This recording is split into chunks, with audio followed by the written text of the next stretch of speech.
return like a drop of rain flowing to the ocean.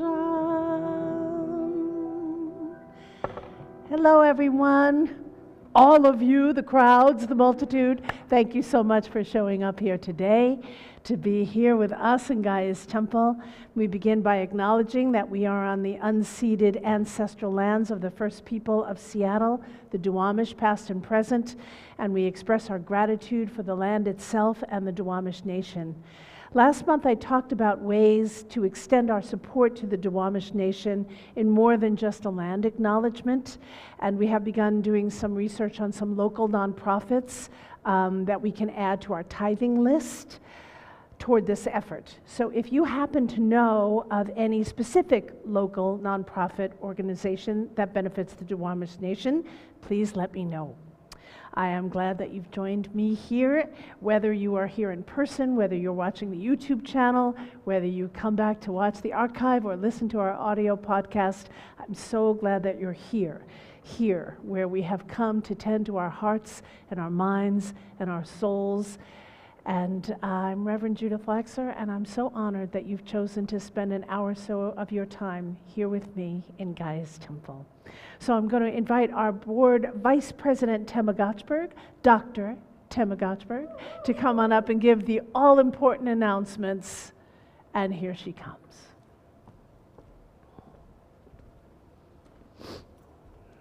All right. First off, please take a moment, if you haven't done so already, to silence your cell phones or turn them so that we don't get notifications while you're here. I'm going to bring this down a little bit because I'm short. Okay.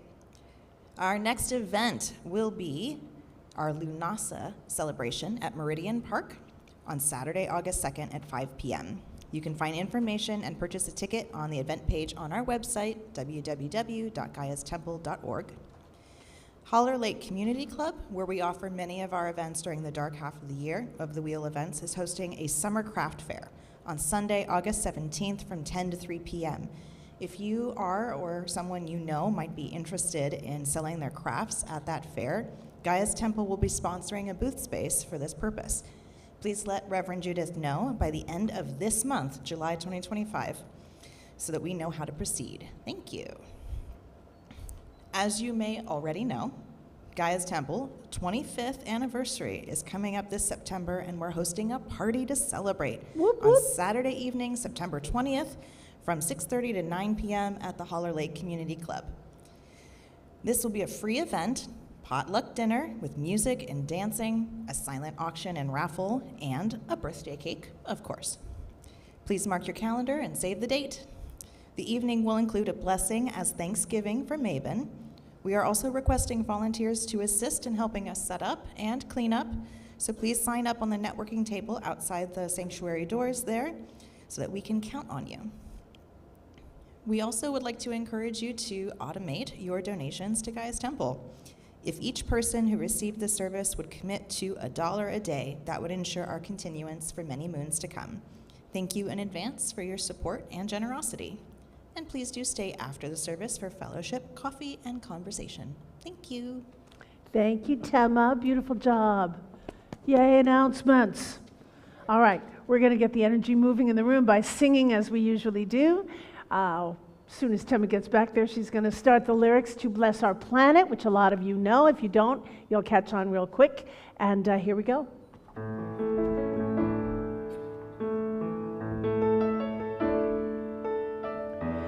Bless your blue-green oceans, bless your endless skies, your streams and your valleys, your mountains so high.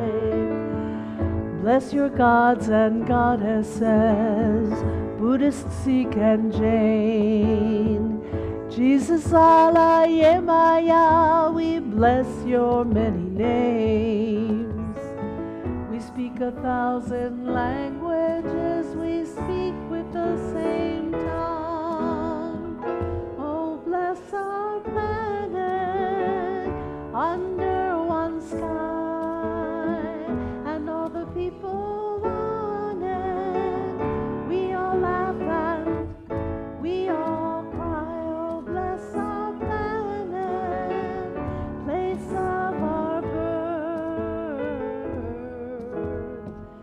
We are all one family, we're children of the earth. Bless your vibrant cities, bless your sacred ground, your hillsides and your forests, and bless your tiny towns. Bless the winged ones that fly, bless the horse and bear, the elephant, the dolphin, the cricket, and the hare. We speak 1,000 languages, we speak with the same tongue. Oh, bless our planet under one sky, and all the people on it. We all laugh and we all cry. Oh, bless our planet, place of our birth.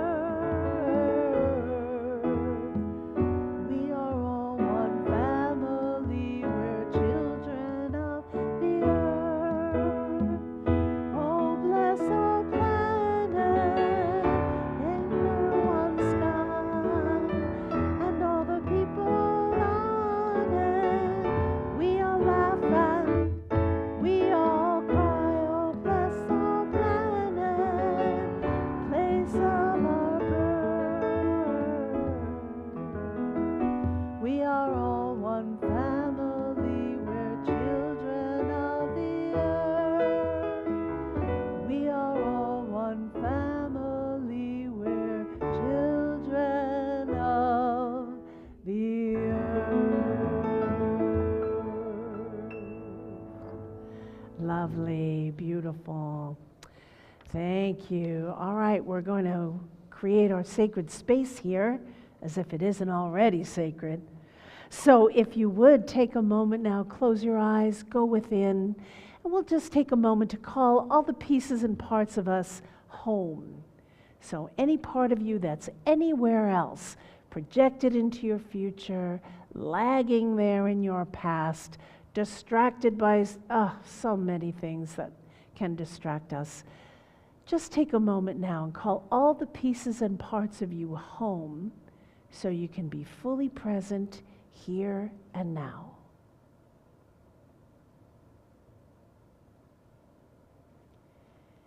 And breathe into that presence. And as you exhale, begin to ground yourself to the earth by imagining a line of energy extending from the base of your spine that reaches straight downward. It goes down through the chair that you are seated in, down through the floor, down through the foundation of this building or wherever it is that you are, and deep into Mother Earth. And feel as she opens to receive you as you send your taproot down deep and deeper and even more deeply, rooting and connecting to her.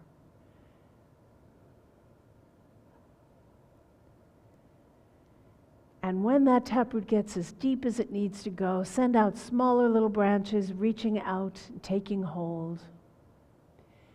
And then breathe presence into those roots.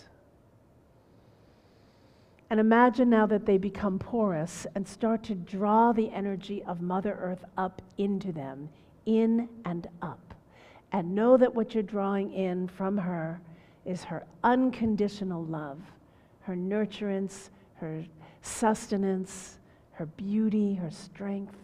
Draw all of these wonderful qualities of Mother Earth into your roots, up your roots. Keep drawing them up, up, up. Let them transfer over into your spine. Keep drawing them up your spinal column until she arrives there in your heart.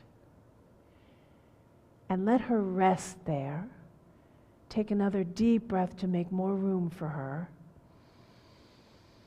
And we'll leave the earth there in our hearts.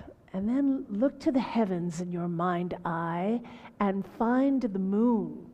I don't know if you saw her full moon on Thursday night. She's just starting to wane now. The moon is in Aquarius. And so draw that Aquarius crone moon down, the wise, disseminating wisdom moon. Imagine her silvery light pouring down onto you and into you. Drink her in, drink her down. Feel her enter into your heart. And once more, breathe deeply to make more room, so that now the earth and the moon reside there. And then look to the heavens once more and find the sun, the Cancer sun, loving, life-giving, very strong today. And draw that golden, radiant, life-giving sunlight down onto you and into you, and draw him into your heart. And once more, breathe deeply when he arrives to make more room. Good. Now in a moment, I'm going to ask us to take a deep collective breath together, and this time on the exhale, I'm going to ask you to imagine that you can push these three cosmic energies of earth, moon, and sun from your heart straight forward beyond your body. We'll imagine it swirling all around us, creating our safe and sacred space. So here we go. Deep breath. And out it goes.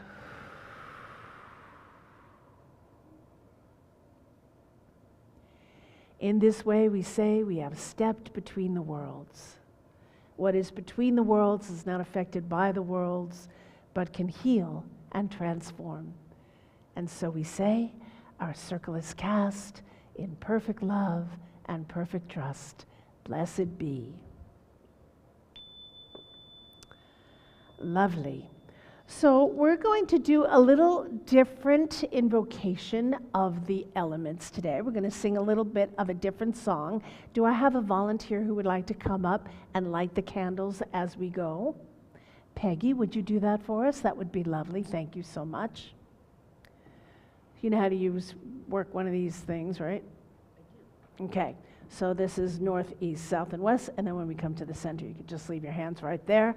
These are sacred daisies from my garden. So the song goes like this. Earth my body, water my blood, air my breath, and fire my spirit. So we're going to sing that once through for each element. And then when we get to spirit, we'll do the second verse, which is Goddess within me, loving my heart. My peaceful soul is sanctuary. Ready? Here we go to the element of of earth in the north. Earth my body, water my blood, air my breath, and fire my spirit. And now we go to air in the east. Earth my body, water my blood, air my breath, and fire my spirit. And now for fire in the south. Earth my body, water my blood, air my breath, and fire my spirit. Water in the west. Earth my body, water my blood, air my breath, and fire my spirit. And for center, let's sing it twice through. Goddess within me, loving my heart. My peaceful soul is sanctuary. Goddess within me, loving my heart. My peaceful soul is sanctuary. Blessed be. Go ahead, give us a chime, will you? There you go. Excellent. And now, thank you, Peggy. And now for the invocation, and we'll all read this together in unison. And here we go. Mother Goddess of unconditional love, be with us. In all your beauty and wisdom, be with us. Great Mother, within whose arms we find safety, be with us. Your strength is found in the peace of sanctuary. Be with us. Today we turn toward the sanctuary we find within ourselves. Be with us. Today we practice the way there. Be with us. We gather on this fine day to be in your presence. Be with us. Blessed be. Blessed be indeed. All right, so this is where we greet each other and say hello, and there's a new person. Jess is new here today. We've got some people returning who haven't been here for a long time, so let's stand on up and say hello, shake a hand or two. It's okay, just stand up and say hello, and go around and say hello, greet people. There you go.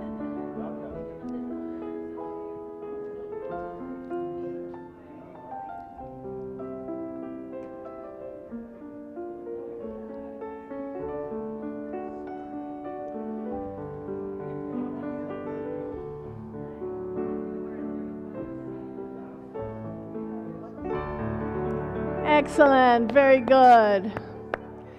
So tell me, is there anybody in the room today who was born in the month of July? Do we have any July birthdays today? We do not have a July birthday today. Oh, well, you weren't here last time, so we'll do this one for you. Here we go. We're going to sing our song, and we're going to make a little tunnel. Come on up to the front, Greta, when you're magic. Anything can happen when you're magic. You're a shining star. Listen to the moonlight. Call your name. You know who you are. Believe in magic. Let it carry you to wonders near and far. Love is magic. Love is true. Love is who you are. When you're magic, anything can happen when you're magic. You're a shining star. Listen to the moonlight. Call your name. You know who you are. Well, to all of you July birthdays out there in virtual land, happy birthday, all you Cancers and Leos. All right. Are we ready, Noem? Let's start our podcast. All right. Well, my friends, I am a seeker of inspiration. I'm always looking to experience something inspiring. I'm a lover of art and beauty. I look for inspiration everywhere, in books and in conversations and in programming. I'm surrounded by it in my garden. I'm always keeping myself open to be inspired. And it came recently when I was invited back to offer a service at the Interfaith Community Sanctuary last Sunday. I am just so blessed that I get, in my work, that I have opportunities to offer nature-based, feminine-focused spiritual messages at other houses of worship. I feel so blessed about that. I learned that their theme for the year was sanctuary, and specifically for the month of July, preserving sanctuary. And I found their theme so inspiring that I'm bringing this message here today for us in Gaia's Temple. The theme, the concept, the reality of sanctuary inspired my deep reflection, and it captured much of my waking attention. Walking through my days, acknowledging my home as sanctuary, my garden, this beautiful sanctuary here at Shoreline UU, where we are blessed to gather for our meetings in Gaia's Temple, how a loving phone conversation with my sister back east feels like sanctuary, which I'm here to tell you takes a lot of practice. It takes a lot of practice to become sanctuary. The sanctuary that I, from time to time, can become, but with practice. That is, we have to practice if we want to be able to maintain that sanctuary within ourselves. So a wordy nerd that you might know me to be by now, of course, I go straight to the dictionary for the definition of sanctuary. And I do this a lot. I go to the dictionary a lot because it feels like the ground floor of an understanding. And you know us pagans, we like to begin everything by grounding. Learning the widely accepted definition of a word provides that foundation. And from there, we can see how the word is used, the connotation the word has taken on, its different uses, etc., etc. So, Merriam-Webster defines sanctuary as a place of refuge and protection. And when you take off that prepositional phrase of refuge and protection, not because it's not important to the definition, but just to pare it down even further, we find that sanctuary is a place. It's a place where one can go for refuge and protection. It's a place where one can go to be with the holy and the sacred in an intentional way. It's a place that is created and designated specifically for these purposes. I don't know if you know this, and I just recently, well, anyway, if you Google something, right, now what happens is the first thing that you get is an AI definition. And I've recently learned that you can put, when you Google something, you can put minus AI, and then you won't get that AI information. I didn't know that, in case you want to know that. But I found AI's definition of sanctuary to be very interesting. Are you ready for this? Sanctuary, this is a quote, can refer to a sacred place, a place of refuge or protection, or a city that limits cooperation with federal immigration authorities. It can also refer to a brand of clothing or a TV series.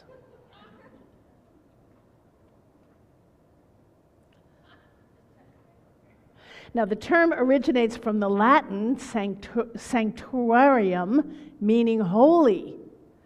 And the word holy tells us we're engaged with our souls. So the specific definition of a sanctuary as holy means it's spiritual, because holy is defined as dedicated or consecrated to God or a religious purpose, something considered sacred.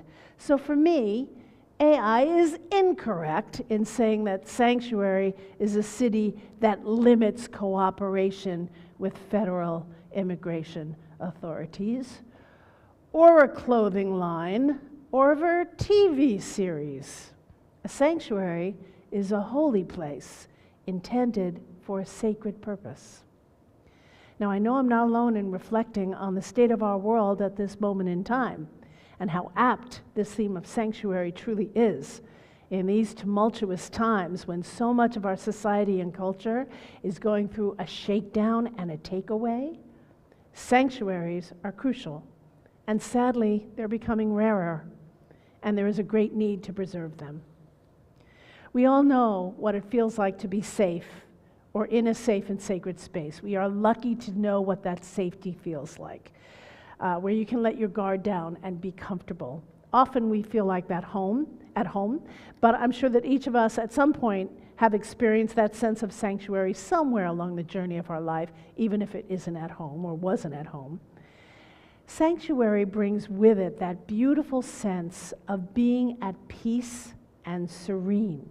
It's refuge and protection, but it's also safety and comfort, where we are free to let our shoulders drop from around our ears and to just be who we are, to take off our shoes and relax in the familiar and the comfortable. And we know that feeling when we return to this room, this sanctuary, where we are safe to be who we are in loving community with a common purpose. Those who come together to strive to be their best spiritual beings, the best spiritual beings that we can be, to treat one another with loving kindness. We come here to fulfill a need we have spiritually and to experience that spirituality in shared community. We must do what we can to preserve places like this and ministries like this, to sustain the sanctity and beauty that they bring, such important things for all of our spirits having a human experience. So in light of the times in which we are living, right here and right now, I find my emotions can more easily get the better of me. Any of you experience that? And when my emotions get the better of me, more often than I'd like to admit, remembering to find sanctuary couldn't be more important so that I can come back to myself. Because when my emotions get the better of me, they carry me away. And usually they do not carry me to a good place. I am not only feeling my own anger, I feel all of our anger. And there is at times when it becomes totally overwhelming. I find myself feeling despair. Oh, how I can just drown in despair, and perhaps the worst of all, hopeless.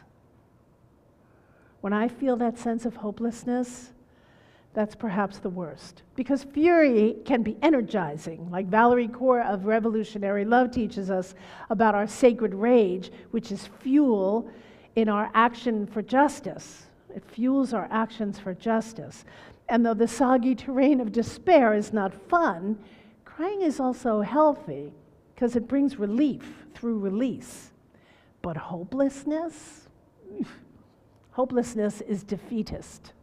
It totally pulls the plug on my power, and it lands me in a heap of lethargy.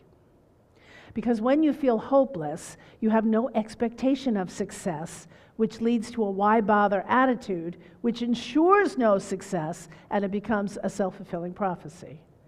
It's not the way to go. It is not a good way to be in the world. It's not a strategy for resolution, problem solving, or success of any kind. Now, I'm not talking about denial, pretending everything's fine when it's not.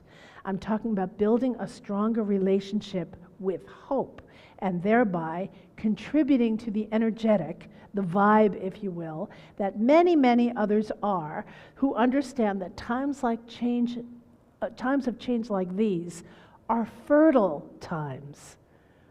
When the ground upon which we have been standing is disturbed, when the soil has been aerated, the goddess wants us to remember the power of seeds. It's a good time to plant seeds. It's a good time to trust a cycle.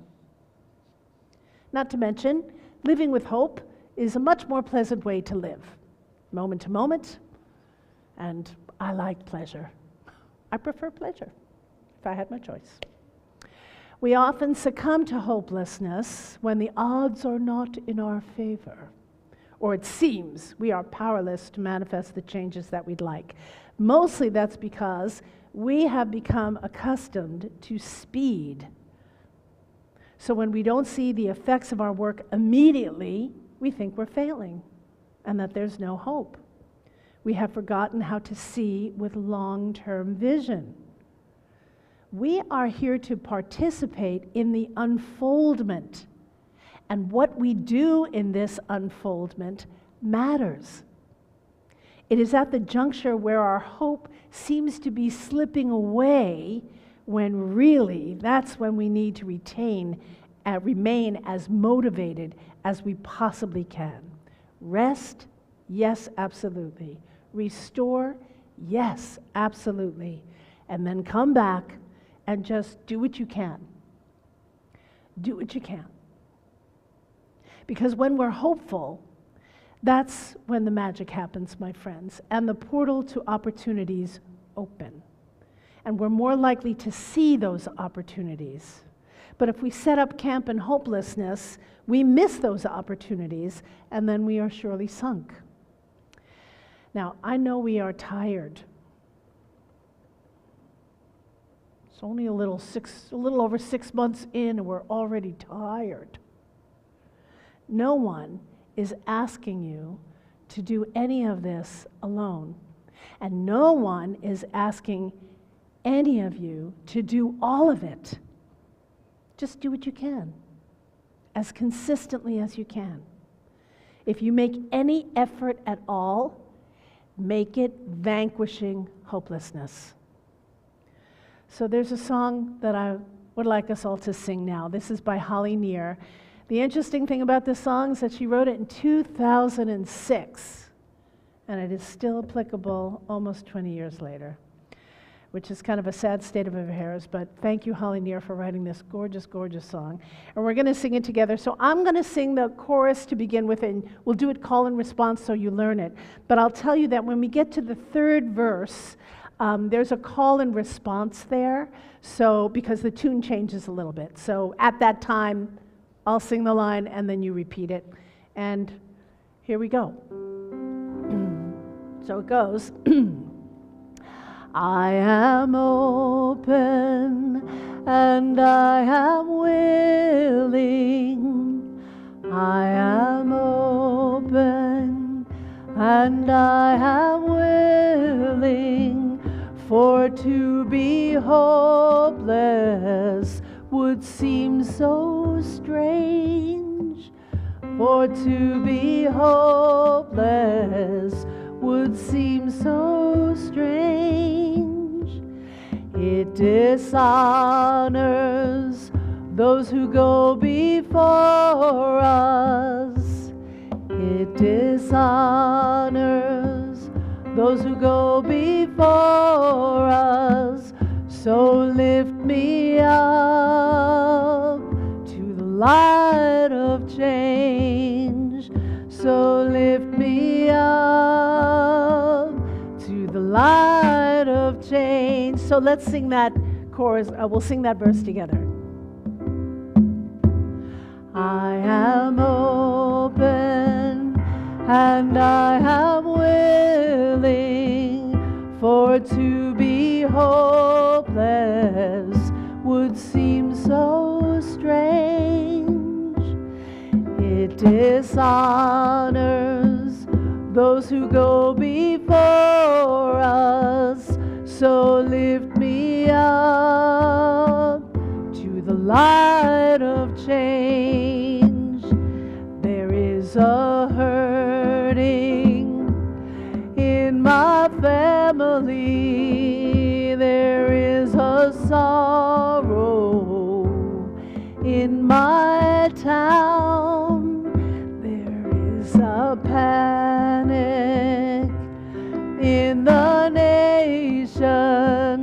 There is a wailing the whole world round.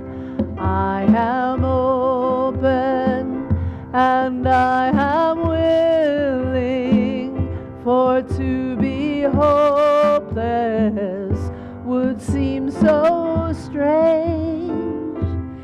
It dishonors those who go before us. So lift me up to the light of change. May the children see more clearly.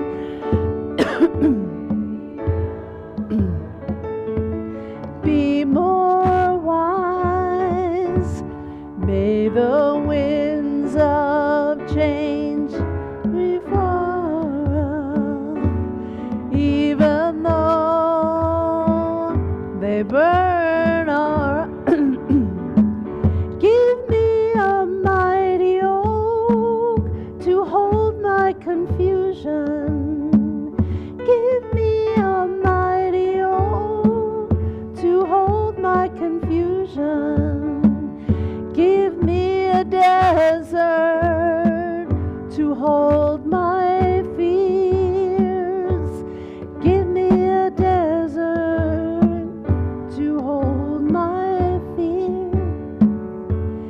Give me a sunset to hold my wonder. Give me a sunset to hold my wonder. Give me an ocean to hold my tears. Give me an ocean to hold my tears. I am open and I am willing, for to be hopeless would seem so strange. It dishonors those who go before us. So lift me up to the light of change.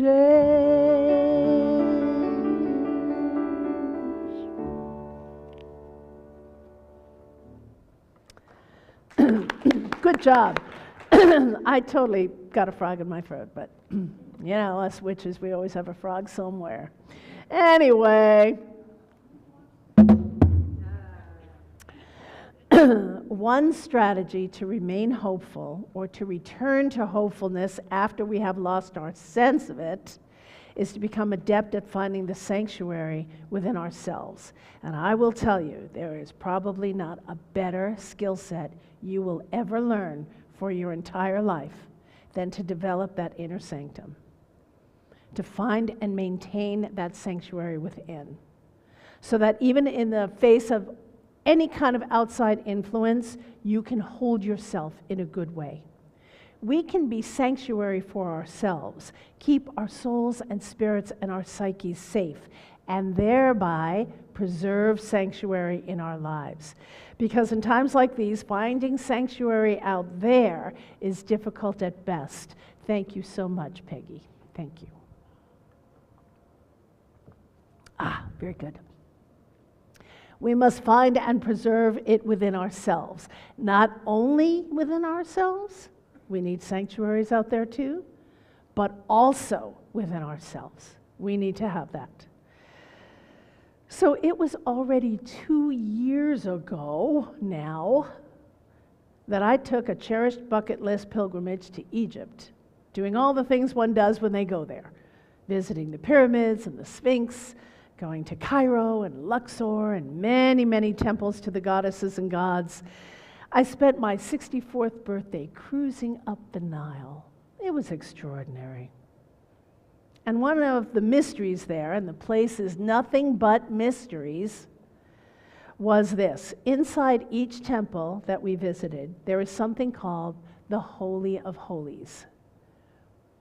And one must enter and keep walking in, and sometimes through a labyrinth-like pathway to come to the Holy of Holies. In some temples, the Holy of Holies were completely roped off and you couldn't go in, but luckily in other temples you could, and I did.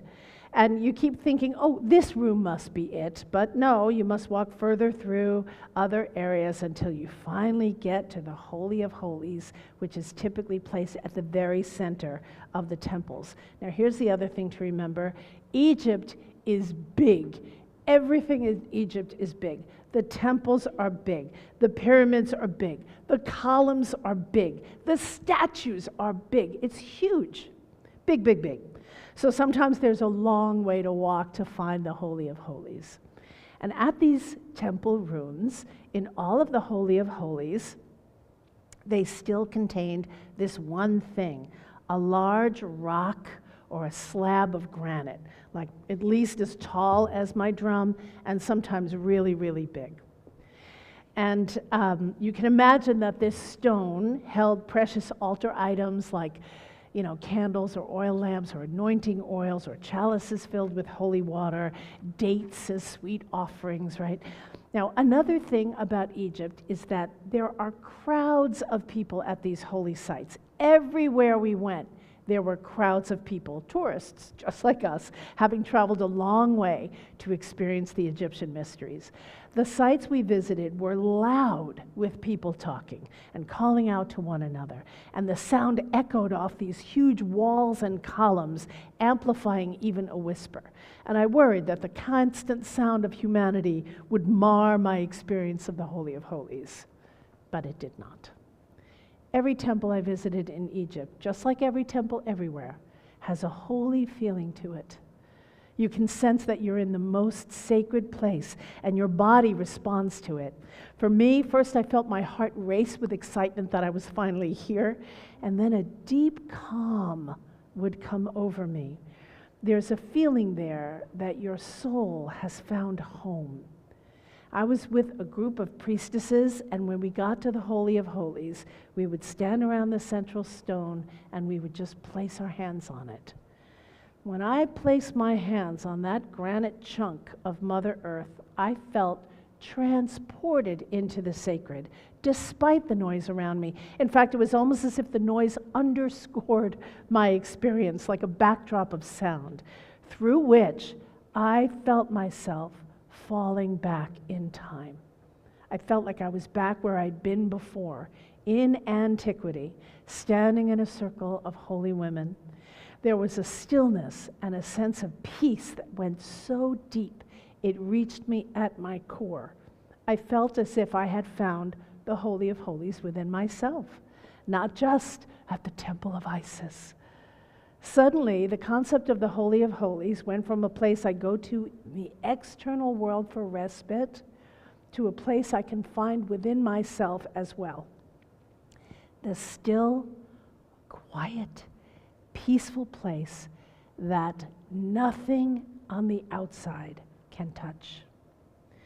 Now, of course, having an amazing experience like this, actually being in the temple of Isis or Hathor or Sekhmet in Egypt, being away from all my responsibilities at home, having nothing to do but be in the moment of one mystery after another, makes it conducive to finding the still, quiet, peaceful place deep inside.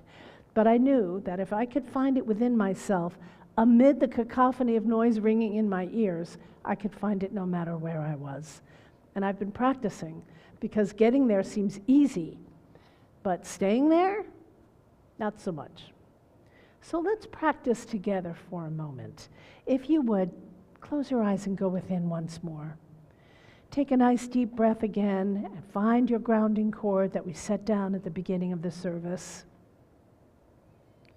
So you feel yourself grounded to the earth once more. And then bring your attention to your third eye in the center of your forehead. Open it up, looking inward, inside yourself. And look through it into your imagination and see that you are standing upon or just before a portal that leads to the Holy of Holies at your core. And step through this portal now and find yourself in that still, quiet, peaceful place, so deeply within you that no external experience or knowing has enough power to disturb or damage it. This is your Holy of Holies. So take a moment now in the silence to notice how you feel, notice what you see or sense in this sacred place, the sanctuary of your soul.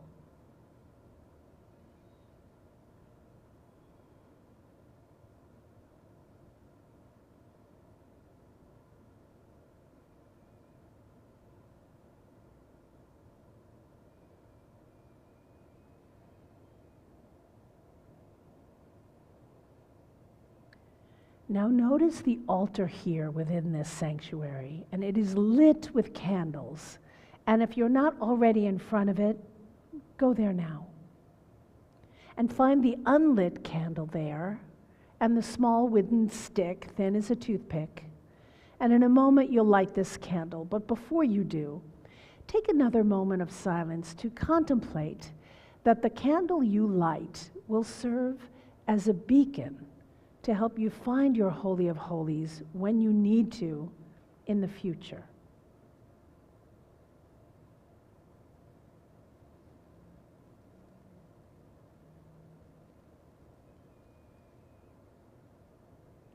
Good, and now place the end of the small wooden stick in the flame of a candle already lit, and once it catches, light your candle with it.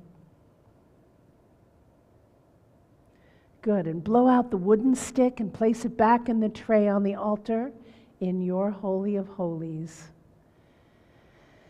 And take a deep breath in and out. And taking this sense of sanctuary with you, gently bring yourself back to this sanctuary where we are all together. And when you feel ready, go ahead and open your eyes and come back here.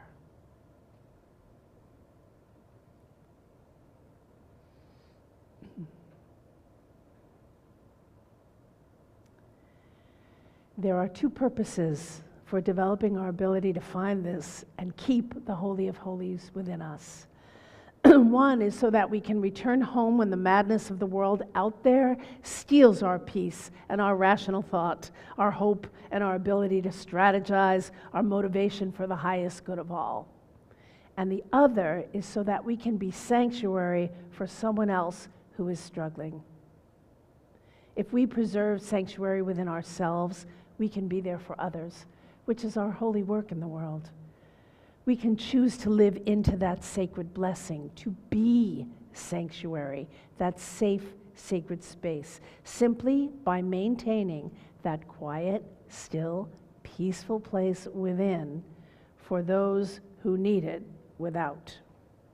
Not to fix them or to fix it, whatever it is, not to solve anything or everything in any given moment, but to stay in the way of sanctuary no matter what else is going on. We've all known people like that, whose inner sanctum is so strong and whose presence is so peaceful that we just always want to be around them. They're magnetic that way. A sense of sanctuary is always something good to strive for, no matter what's going on. Let us strive to become the people who have mastered that presence. Our practiced relationship with our inner sanctum makes this easier, which is helpful, no matter what's happening in our personal lives, and especially what's going on in the world stage. Now, I want to tell you that I have been really successful at this. And I have failed terribly at this, like shamefully badly. Like losing my composure completely, that kind of badly. If you are alive and awake at this moment in time, I don't think that we can expect ourselves to reach and maintain that level of peacefulness moment to moment, all the time, every day, 24/7. At least not yet. We need practice. But it's a worthy practice, I think. That's why it's called a spiritual practice, because it works best when we keep doing it. So, my friends, may we be the light of change, and may our light shine such that we see clearly the path forward from trouble and strife. May the light motivate us into action to provide and preserve sanctuary for those in need, including ourselves. May our community strengthen, and may we remember that we have power in our sphere of influence. May we use that power wisely, and may the sanctuary we provide be a force and a fortress of love. Blessed be.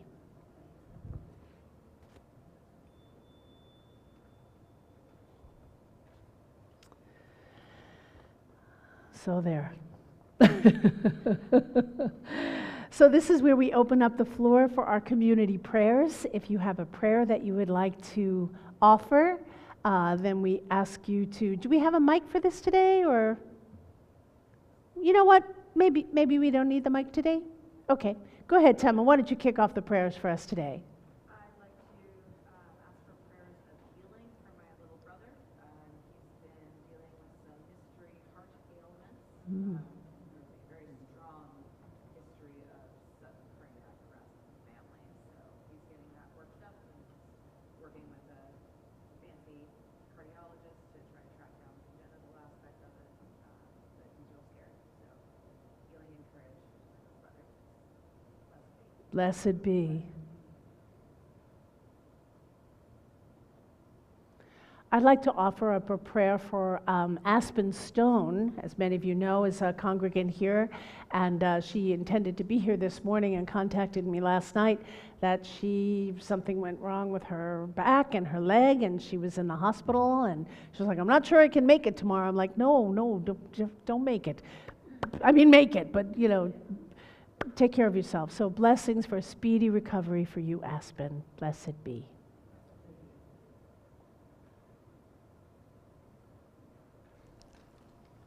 I'd like to just offer a prayer for human rights.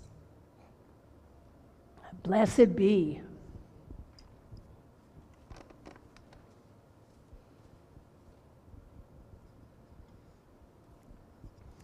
First of all, my name is Carol Eve, and I want to report that a lot of my prayers have been answered for my granddaughter and her children and her husbands and lover. And I find that she is strong and has sanctuary and the willingness to stand up and speak. But I also want to say prayers for that to continue and health for all. Thank you. Blessed be. Blessed be.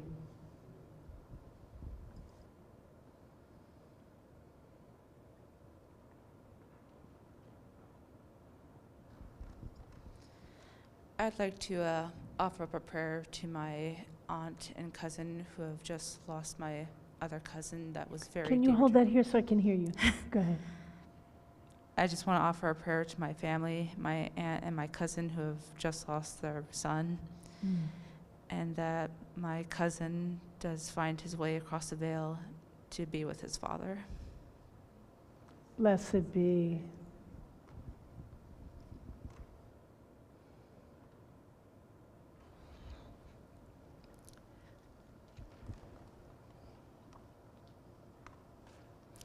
I'd like to offer both a prayer of gratitude for, oh goodness, this is harder than I thought it would be.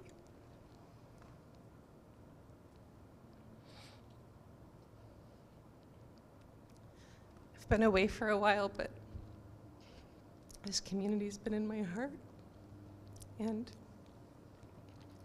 there's so much I'm grateful for.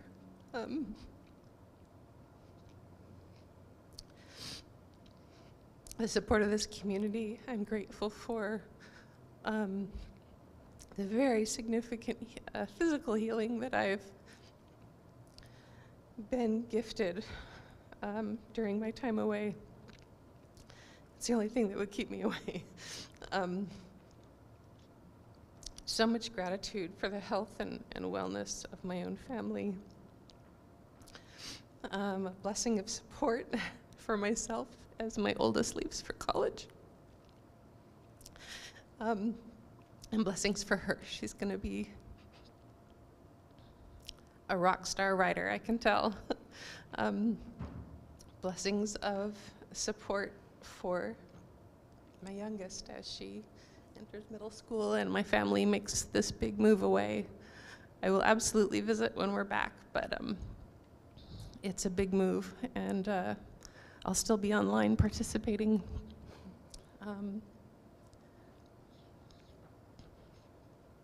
So it's hard to put into words, but just gratitude for this community.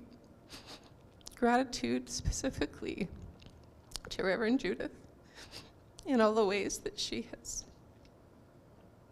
taught me and supported me and held space as I left the cult that I was raised in. And I just feel endlessly blessed. And I will do my best to offer my love and support to this community in return. Blessed be. Blessed be.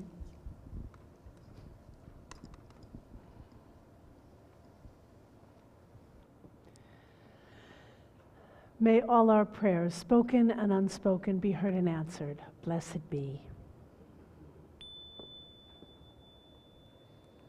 All right, we're going to pass the love offering baskets now for your donations.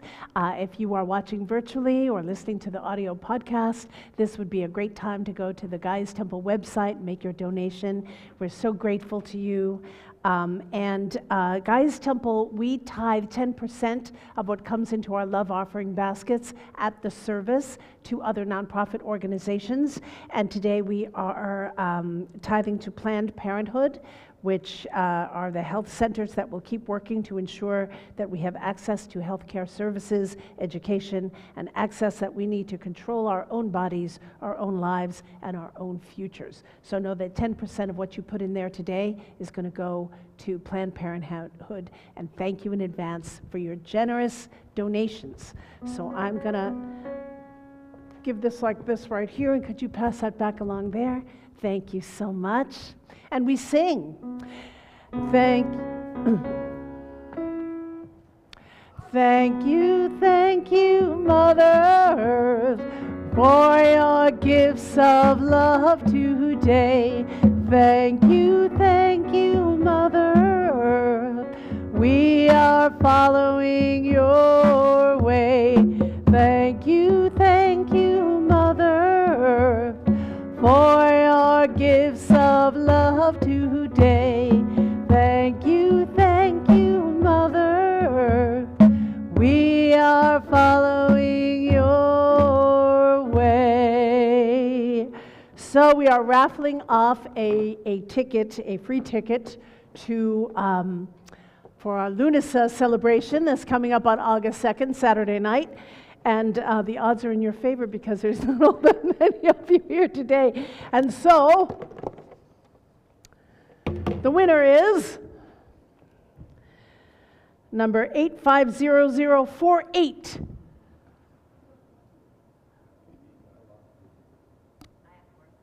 You have 47. That must be you, Perry. In you get 4. Okay, great, Lunasa. You got a free ticket to Lunasa this month. Yay, congratulations. See, people, this is what happens when you show up in person. There it is, proof. All right, awesome. So I'd like to offer some thanks today. First on piano, beautiful Kathy Sestrap. Fabulous. Thank you so much.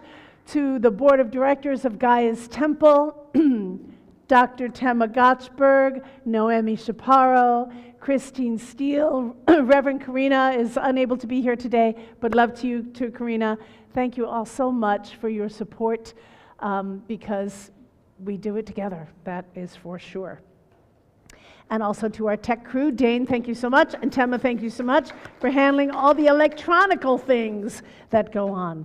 All right, and please remember to stay for fellowship after the service. Join us for our next service on August 10th. Celia will be coming back to sing for us. If you don't know her, she's an amazing singer, and you must be here. And I'd like to end with my closing thought today, which is a poem by Uli Kay, and it caught my breath when I first read it. It's called Flowers and Scars. There are only so many days for us to wander this dust-filled earth. We still collect along the way both armfuls of flowers and soulfuls of scars. Sometimes nature and love and music will hang from our bodies like constellations. And sometimes we will not be able to hear our own thoughts over the sound of our wounds wildly weeping. What we learn, should we allow ourselves to believe it, my love, the flowers and scars are the same. It only depends if we choose to make art of their madness. Blessed be. All right, we're going to sing out the elements. And Peggy, would you come back up here and blow out the candles as we go through? And there are the words. Here we go.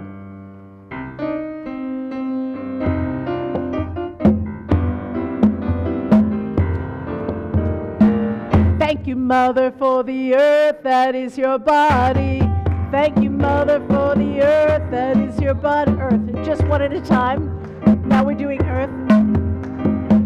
Thank you, Mother, for your love. Thank you, Mother, for your love. Thank you, Mother, for the air that is your sweet breath. Thank you, Mother, for the air that is your sweet breath. Thank you, Mother, for the air that is your sweet breath. Thank you, Mother, for your love. Thank you, Mother, for your love.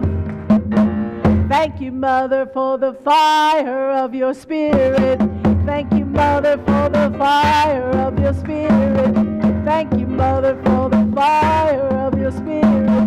Thank you, Mother, for your love. Thank you, Mother, for your love.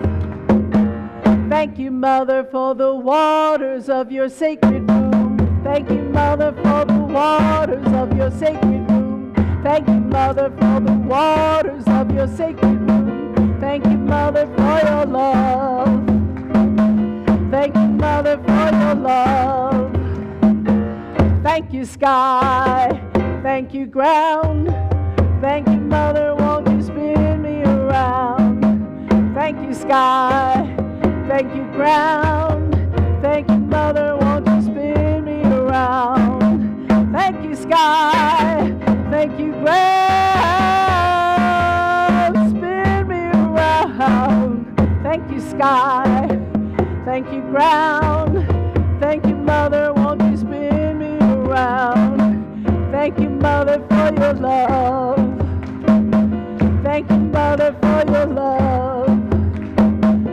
Thank you, Mother, for your love. Thank you, Mother, for your love.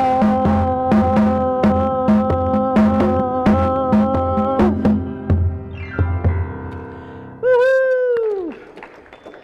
All right, let's make one circle. I'd like to say around the room, but I don't think it's going to be around the room. It'll be within the room. It'll be the sacred amoeba. We'll let Kathy in on there too. There we go.